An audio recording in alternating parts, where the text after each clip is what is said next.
Let's pretend it's Wednesday and Friday at the same time. Hey everyone, it's Kayla, and I have joined Top 5 Wednesday. A bunch of booktubers do Top 5 Wednesday. There's a topic every week, and I believe Lainey at gingerreadslainey started it, and I love her.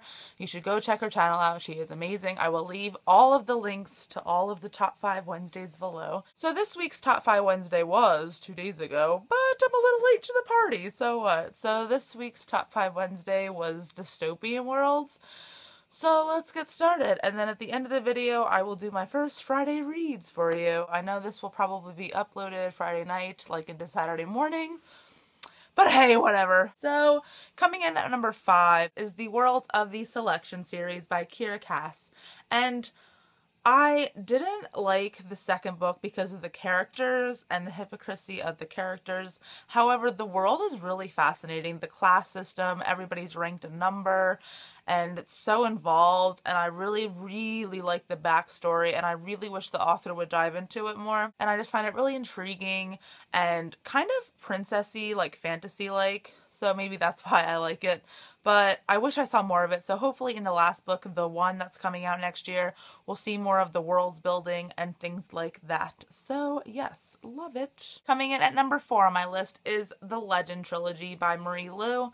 And I love this world. It split the United States into 2 parts, the Republic versus the colonies, and our main characters live in the Republic, which is around Los Angeles and the western part of the United States.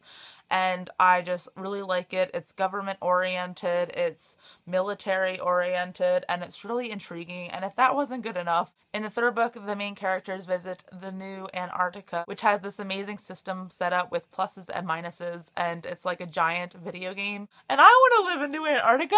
Coming in at number 3 on my list is The World of the Lunar Chronicles by Marissa Meyer. And I'm not sure if this is classified as sci-fi or dystopian. I believe it could be both, but it's set in New Beijing, China. It's about a cyborg named Cinder. It's kind of a take on Cinderella, but there's so much more involved in that. There's government issues, there's a colony on the moon, and the queen of the lunar people tried to control everything, and people are oppressed, there's a plague going on. Come on, all the signs of a dystopian world, you know what I'm saying? The best part about this series is, going into book 2, we see more parts of the world. Normally in a dystopian, we only see like one section of the earth, but we actually span continents in this story, and I really like that a lot. So yes, the Lunar Chronicle world.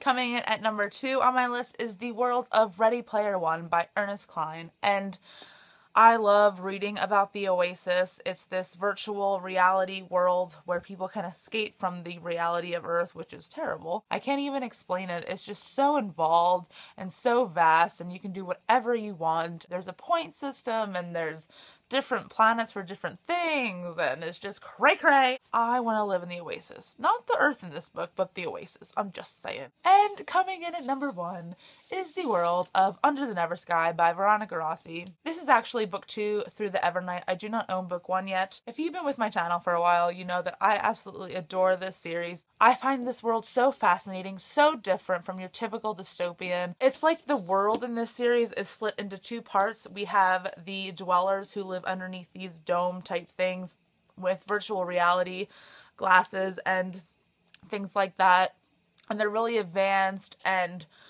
really part of the future. And then outside the domes, outside the dwelling compounds, I don't remember what they're called, I think they're called pods, there's savages, or what the dwellers term savages, who live in the wild, that nature has taken and just reformed them. Some of them have magical powers such as like advanced hearing and things like that, and it's just when 2 worlds collide, literally, and I love it. And it's kind of like a fantasy element, so it's like a dystopian fantasy. Booktube doesn't really have a lot of things to say about this series, and I don't understand. I don't. That was my first Top 5 Wednesday, even though it's Friday or Saturday by this point. I'm going with it, okay? And please, once again, check out the people below. And let's get on to Friday reads. Today I just finished Goddess of Yesterday by Caroline B. Cooney. This was a read for me, and it was like a spur of the moment, hey, I'm gonna read this. I'm so glad I did. I read this when I was like 12. It's a take on the Trojan War and mythology and things like that. And oh, I loved it so much. I remember why I raved about it when I was younger. I gave it 4 out of 5 stars though, because I feel like the ending was just abrupt and I wanted more. I wanted more. Maybe that's what I get for reading 700-page books all the time. But I loved it. I highly recommend it. It's a surprising middle grade read. Like, I wouldn't even consider it middle grade. There's some upper YA themed elements in this book, I feel. So please check it out if you haven't. If you love retellings of the Trojan War, if you love learning about history like that, it's a book for you for sure. So then I plan to start reading Aeona by Alison Goodman, which is the last book in the Dragon Eye duology. Aeon being book 1. I finished that earlier this week. I gave it 5 out of 5 stars. The world building is, oh my god! And it's such a unique fantasy, and I just love it so much. And I can't wait to see where this story goes, what's gonna happen. I don't know how it's gonna be resolved in one book. I am so excited to read it.